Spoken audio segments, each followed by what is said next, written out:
Hi guys, எல்லாருக்கும் வணக்கம். இது நான் கொஞ்ச நேரத்துக்கு முன்னாடி தான் லைவில் போட்டிருந்தேன். பட் எனக்கு வீடியோஸ் ரொம்ப கிளாரிட்டி, ரொம்ப குவாலிட்டியும் சரியில்லை. அதனால தான் நான் திரும்பவும் எடுத்து போட வேண்டியதாகிடுச்சு. இது பார்த்திங்கன்னா, நான் வீட்டு பக்கத்துலேயே இருக்கிற துவரை செடிக்கு கீழே இருந்துச்சு இதனுடைய பாம்பு தோல். ஸோ இங்கே பக்கத்தில் தான் ஏதோ ஒரு பெரிய பாம்பு இருக்குது, நல்லா தெரிஞ்சிச்சு. ஆனால் நம்ம உஷாராக இருக்கணும். இது பார்த்திங்கன்னா நல்லா ரொம்ப லென்த்தாக இருக்கும் போல். கரெக்டாக எக்ஸாக்டாக தெரியல இது சாரப்பாம்பா இல்லை நாகப்பாம்பான்ட்டு. அப்படியே வீட்டு பக்கத்தில் இருக்க நேச்சுரல் திங்ஸையும் உங்களுக்கு காமிக்கலாம், இந்த பாம்பு தொல்லையும் காமிச்சிட்டு அப்படின்னு சொல்லிட்டு நான் வீடியோ கிரியேட் பண்ண ஆரம்பித்தேன். இது பார்த்திங்கன்னா நம்மளுக்கு எல்லாருக்குமே நல்லா தெரிஞ்ச மணத்தக்காளி செடி தான்.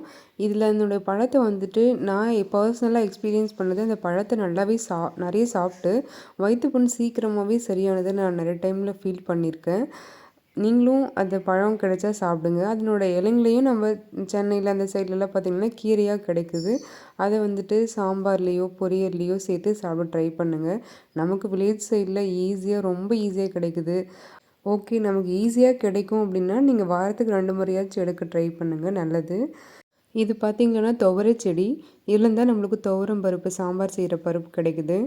என்னடா புதுசாக எதையும் சொல்லலை, பழசு தெரிஞ்சது தானே சொல்கிறா அப்படின்னு நினைக்கலாம்.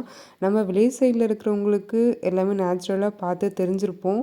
அதை எப்படி விளைச்சி அறுவடை செஞ்சுருப்போம் அப்படின்னு எல்லாமே தெரியும். பட் ஆனால் சிட்டி சைடில் வளர்ந்து பிறக்கிற குழந்தைங்களா இருக்கட்டும், இல்லை இதுக்கு முன்னாடி வளர்ந்தவங்களா இருக்கட்டும், நிறைய பேருக்கு சில தெரியாமையும் இருக்கும். ஸோ அந்த அந்த விதத்தில் நான் சின்ன சின்ன இந்த வீடியோ கிளிப்ஸாக இதை ஆட் பண்ணி உங்களுக்கெல்லாம் காமிச்சிட்ருக்கேன். இதனுடைய கொட்டைங்க சாம்பார் செய்யலாம். அப்படியே ராவாகவே வேக வச்சு தோலெல்லாம் எடுத்துட்டு அந்த கொட்டையை எடுத்துகிட்டு அப்படியே கடைஞ்சி வெங்காயம், தக்காளி எல்லாம் யூஸ்வலாக சாம்பார் செய்கிற மாதிரியே நம்ம இதை கொட்டைகளும் செஞ்சு சாப்பிட்லாம்.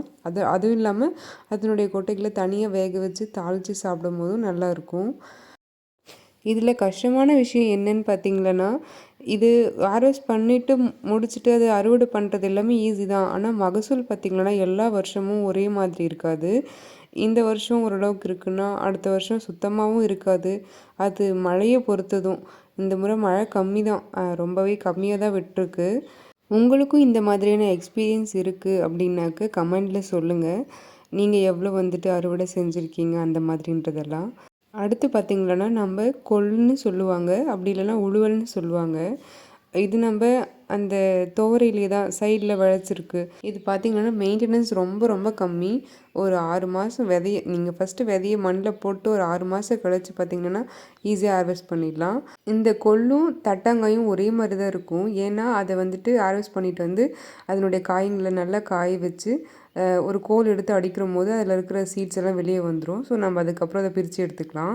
இதுக்காகவே ஒரு பழமொழி வந்திருக்குங்க, தட்டானுக்கு சட்டை போட்டால் குட்டை பையன் கட்டையால் அடிப்பான் அப்படின்ற பழமொழி வந்திருக்கு. அடுத்து பார்த்திங்கன்னா பப்பாளி மரம். நம்ம வீட்டை சுற்றி பார்த்திங்கன்னா நமக்கு தேவையான ஃப்ரூட்ஸாக இருக்கட்டும், வெஜிடபிள்ஸாக இருக்கட்டும், உருவாக்கிக்கிற இடத்துல இருந்தோன்னா நீங்களே ட்ரை பண்ணி கண்டிப்பாக நிறைய மரம், நிறைய காய்கறிங்கள்லாம் விளைச்சி உருவாக்கி பச்சை பசுமையான காய்கறிகளை சாப்பிட ட்ரை பண்ணி பாருங்கள். நிஜமாகவே ரொம்ப நல்லாயிருக்கும். பட் எனக்கு அந்த வாய்ப்பு கொஞ்சம் கம்மியாக தான் இருக்குது. நான் இப்போ சென்னையில் தான் இருக்கேன். ஆனாலும் என்னோடய மாடி தோட்டம்லாம் இருக்குது. குட்டி குட்டிஸாக என்னால் முடிஞ்ச அளவுக்கு நான் வச்சுட்டு தான் இருக்கேன். நான் அதுக்கான வீடியோஸும் சீக்கிரமாகவே உங்களுக்கு அப்டேட் பண்ண ட்ரை பண்ணுறேன். இது பப்பாளி மரம். இதில் பேக் சைடில் வச்சுருக்கோம். இதில் காய்ங்க அவ்வளோவா இல்லை. நான் ஃப்ரண்ட் வியூவில் இருக்கிற இன்னொரு பப்பாளி மரத்தை காமிக்கிறேன். அதில் பார்த்திங்கன்னா நிறையவே காய்ங்க வச்சுருந்துச்சு. இதில் இந்த காயாக இருக்கிற ஸ்டேஜில் நம்ம அதை பீல் பண்ணிவிட்டு ட்விட்டி ஃப்ரூட்டியெல்லாம் இதுலேருந்து தான் செய்கிறாங்க. இந்த காயை குட்டி குட்டியாக கட் பண்ணிவிட்டு வேக வச்சு சில ப்ராசஸ் பண்ணி செய்கிறாங்க. அது மட்டும் இல்லை, நிறைய ஃபுட் இதுலேருந்து தயாரிக்கிறாங்க. அப்புறம் பழுத்ததுக்கப்புறம் ரொம்பவே டேஸ்ட்டாக இருக்கும்.